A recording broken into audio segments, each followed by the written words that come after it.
میں نے ایک ایریگیشن کے افسر سے پوچھا, مجھے یقین نہیں آ رہا تھا کہ واقعی سب انجینئر کی نوکری کی بولی جو ہے, کوئی بتا رہا تھا 50 لاکھ ہے, انجینئر سینئر انجینئر نے مجھے کہا کہ بالکل صحیح کہہ رہے ہیں 50 لاکھ تک ہے.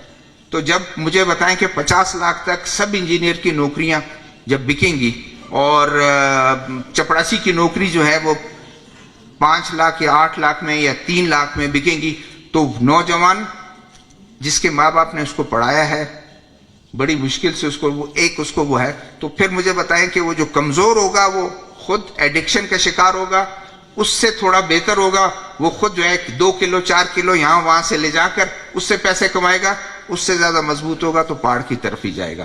2013 میں لوگوں کی ایک ایکسپیکٹیشنز تھی کہ قوم پرستوں کی ایک کریم آئی ہے, لیکن 2013 سے 18 تک کیا ہوا؟ اس کریم نے کیا کیا؟ کیا اس اسکولوں میں ٹیچر موجود تھے؟ ڈاکٹر ہاسپٹل میں موجود تھے؟ دونوں پارٹیاں, پشتونخوا ملی عوامی پارٹی اور نیشنل پارٹی, دونوں ناکام رہی. کس صوبے میں جو ہے نا ایک ایم پی اے کو جو ہے نا اس کے پورا ٹوٹل آپ نے بجٹ جو ہے وہ ایم پی اے کو دے دیا کہ آپ یہی اس کو خرچ کریں اپنی مرضی سے. پچھلے 15 سال میں بلوچستان میں ہر ایم پی اے کے گھر میں 2-4 ٹھیکیدار پیدا ہوئے ہیں. پہلے تو ٹھیکیدار کو کام دیتے تھے, ابھی خود ٹھیک کام ہو گیا. بہت سے دوستوں نے ذکر کیا وفاق کی طرف اور وفاق کی زیادتیوں کی طرف. اس بات کو میں ریپیٹ نہیں کروں گا, میں تو صرف یہی کہوں گا کہ ہمارے لوگ کیا کرتے ہیں. اس طرح کے سیمینارز میں باتیں بھی ہوتی ہیں, سب کچھ ہوتا ہے, لیکن جب اسمبلی میں چلے جاتے ہیں وہ بھی اس کا حصہ بن جاتے ہیں, اسی سسٹم کا. آج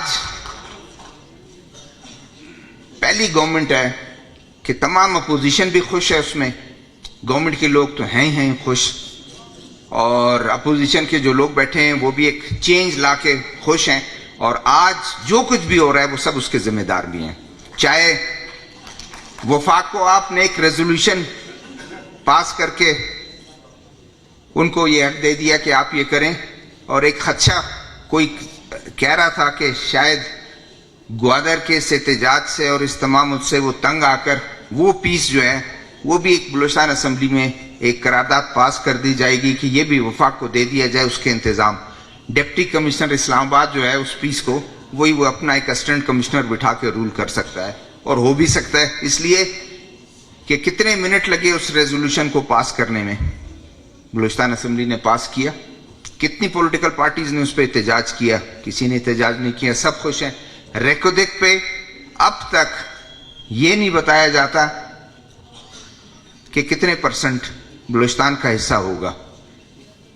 38% تک قدوس بیزنجو صاحب جو چیف منسٹر ہیں انہوں نے بتایا کہ یہ ملے گا, لیکن بعد میں پھر آیا کہ نہیں جی 23% ہوگا, 27% ہوگا, لیکن میڈیا میں آتا رہا ہے, لیکن کوئی ذمہ دار شخص گورنمنٹ کی طرف سے یہ نہیں بتایا یا اس ادارے کی طرف سے جو اس وقت انوالو ہے, جو مائننگ کرے گا, کہ کتنے پرسنٹ اس کو ملے گا.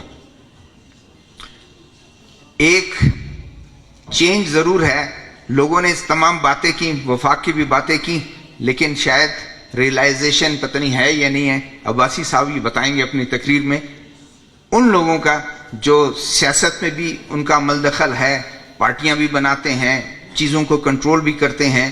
اور میں نے چینج دیکھا تھوڑا سا کہ مسنگ پرسنس کا شاید 2008, 2010 اور 12 میں جو بہت پیک پہ تھا, اس وقت صحافی کے سوال کرنے پر بھی پابندی تھی کہ مسنگ پرسنس کا ایشو نہیں ہے, یہ سارے دہشت گرد ہیں. لیکن آج میں نے یہ محسوس کیا کہ کور کمانڈر جنرل آصف غفور بھی کہتے ہیں کہ میرے دل کے نزدیک ہے یہ. اب کیا وجہ ہے؟ انہوں نے دیکھا کہ شاید طاقت اور اس سے یہ چیزیں حل نہیں ہو رہی, ان چیزوں کو حل کرنی چاہیے, میرے خیال میں حل ہونی چاہیے.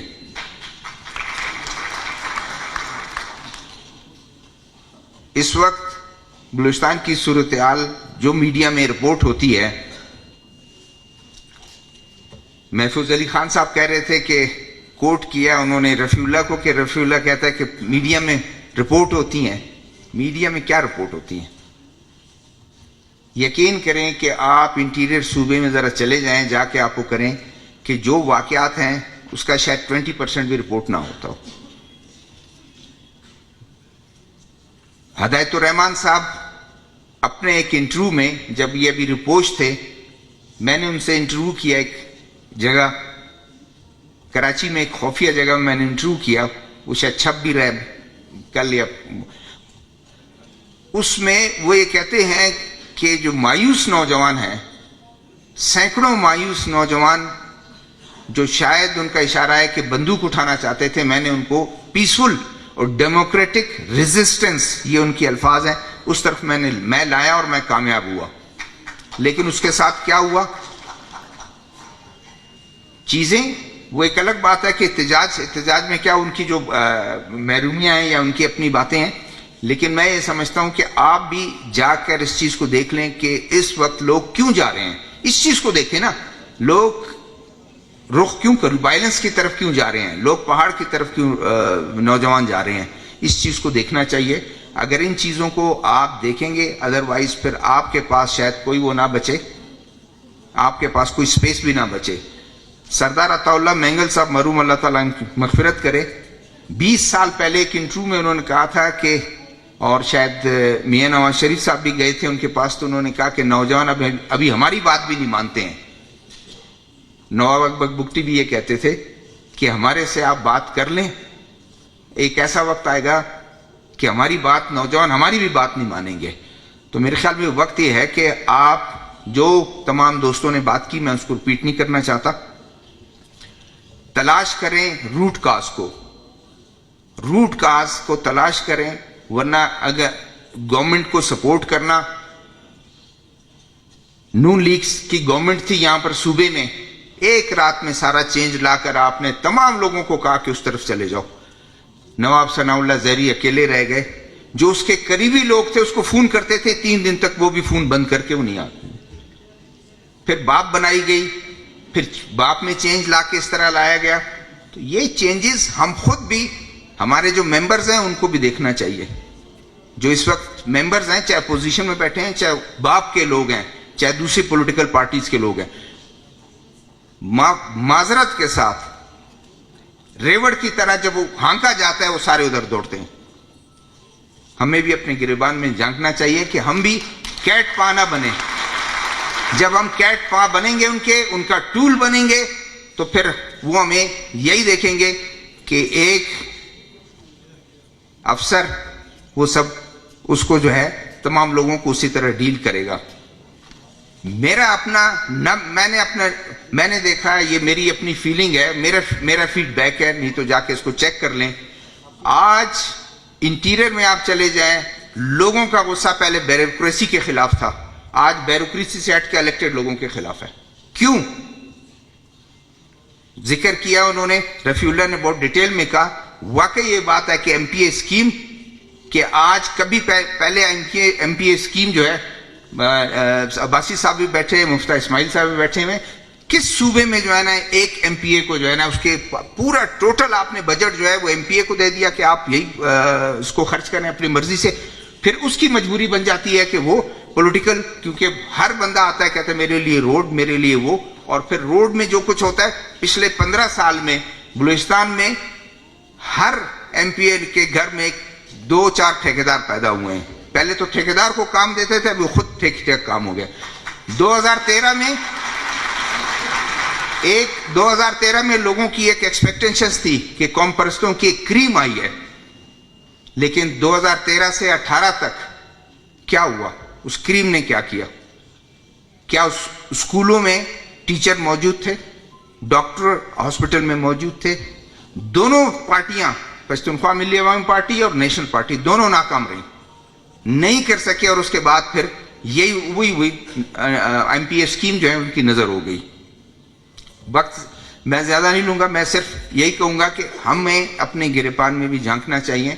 لوگوں کے چاہے مسنگ پرسنس کا مسئلہ ہو, چاہے یہاں گوادر کا مسئلہ ہو, چاہے سیپے کا مسئلہ ہو, چاہے یہاں حق کے حکمرانی کی بات ہو, اس کو آپ توجہ دیں.